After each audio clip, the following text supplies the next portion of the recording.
most people, they just want to make a little bit of money. They want to make this money. They don't care if the science they're saying is wrong.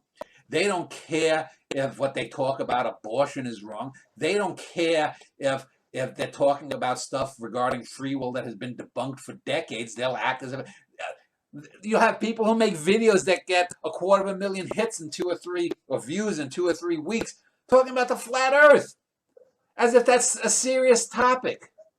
Literally, 2022. Oh, I don't believe the earth is round. Most of these people actually do. They only do that because they know that there are troglodytes out there that will click on this. Oh man, some moron who made some shit film in 2003 about the flat earth. I got to listen to what this fuck up says. This is why there's so much shit out there.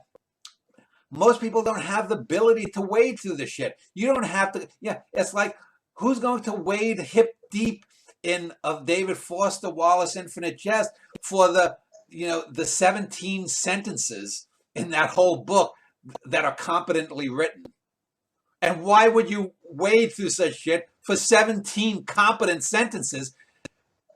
I'll have 17 great sentences in a row by page 3 of most books that I've written.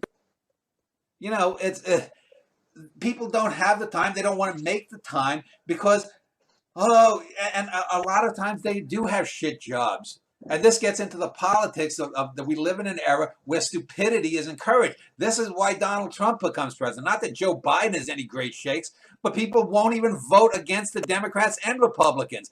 That's why abortion is going to go away as a right, and people are going to have to fight, mostly women, but people too of good conscience will fight for 5 or 6 or 10 years, and we'll get it reinstated in most of the states. And the other states cut off the funding to them. Again, I'm getting into but there is such such a morass of stupidity in America, mostly in America, because we're the dominant country. American pop culture, unfortunately, rules the world. Not that other countries have such great pop culture. K-pop from Korea is not the best of Korea, but K-pop is a minor little thing compared to the Hollywood machinery, And that's why the world is flooded with stupidity. That's why when Alex Sherman does a video about Jordan Peterson, a moron. This was Jordan Peterson saw this fat girl on the cover of Sports Illustrated, and he had to call her ugly recently. Did you see that in the last? It was on. This is one of the things. Other than the Depp trial, Jordan Peterson makes a comment about a fat Asian girl who's the first fat Asian to be on Sports Illustrated swimsuit model. And it's all over the media here in this country. As if this is important.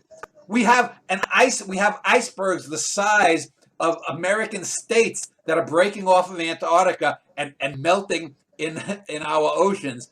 And we're worried about a moron like Jordan Peterson, his comments about a fat Asian girl being on the cover of Sports Illustrated.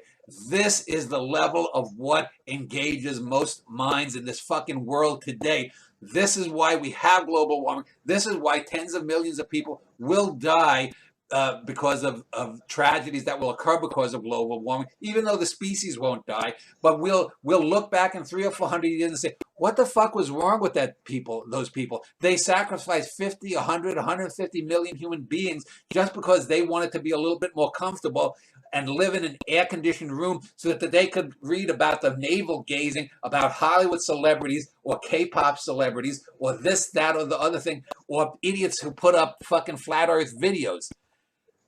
That's why you have it, Ned, because people are dumb fucking monkeys who want to pick the nits off of other people and eat the nits because that gives them some sense of, oh, I did something important. I picked a nit off the ass of my fellow human monkey. Well, let's just hope it's a phase that we're passing through. I think it will be. I mean, I think that by the mid to end of this century, people will have put aside political correctness. They will put aside multiculturalism. I think black people will say, look, I don't want to be represented by the worst of black artists. I want great black artists. And they will discover people like James Emanuel, who I'll probably end up doing a play about, a great black poet that was in contact with me years ago before he died, almost a decade ago. But these things cycle. and we are in the absolute gutter, the bottom end of a 40-year cycle so far. Hopefully, by the time I'm ready to kick off this earth, things will have gotten better. People will have discovered me through videos like this, discover Cosmoetica. Maybe Alex is thinking of starting a small press to publish my and Jessica's and Bruce Ariels and some other writers of quality's work. Hopefully, those things will lead to other things, which will lead to other things, and people will say, "Boy, wasn't the start of this third millennium a real shithole for art? Let's look to people like the Dan Schneiders and not the David Foster Wallaces or the Thomas Pynchons of the world."